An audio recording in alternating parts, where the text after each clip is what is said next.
2026 ეროვნული თავდაცვისთვის დიდი გამოწვევების წელი იქნება. ასე მიმართა საფრანგეთის პრეზიდენტმა ემანუელ მაკრონმა ქვეყნის შეერაღებულ ძალებს. უკრაინაში რუსეთის ომი გრძელდება. ესკალაცია მატულობს ირანში ძალადობრივ პროტესტზე. თავს იჩენს ახალი წუხილი ევროპაში. მას შემდეგ, რაც ამერიკის შეერთებული შტატების პრეზიდენტმა დონალდ ტრამპმა დანიის ავტონომიურ ტერიტორიაზე, გრენლანდიაზე პრეტენზიები გამოთქვა. საფრთხეების აჩქარება ითხოვს საფრანგეთის სწრაფ გადაიარაღებას. იმისათვის, რომ დარჩეთ თავისუფალი, ჩვენი უნდა ეშინოდეთ. რომ ეშინოდეთ, უნდა ვიყოთ ძლიერები. ამ სასტიკ სამყაროში კი ძლიერები რომ ვიყოთ, უნდა ვიმოქმედოთ უფრო სწრაფად და უფრო მეტად.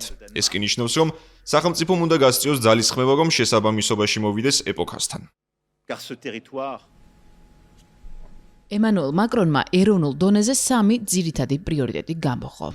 საბრძოლო მასალების მარაგების ზრდა, ოპერაციული მზაობის გაზრდა, საფრანგეთის სუვერენობის დაცვა. ფინანსურ ფრონტზე კი პრეზიდენტი ადასტურებს მის განზრახვას ხელშესახებად გაზარდოს სამხედრო ხარჯებით. საუბარია 36 მილიარდი ევროს ოდენობის ზრდაზე 2026-2030 წლებისთვის.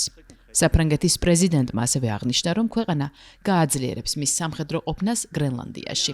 15 ფრანგის სამხედრო უკვე დედაქალაქ ნუკშია სამხედრო წვრთნებისთვის. გეგმის თანახმად, სწავლების კონტინგენტი მალე სახმელეთო, საჰაერო და საზღვაო კომპონენტებით გაძლიერდება.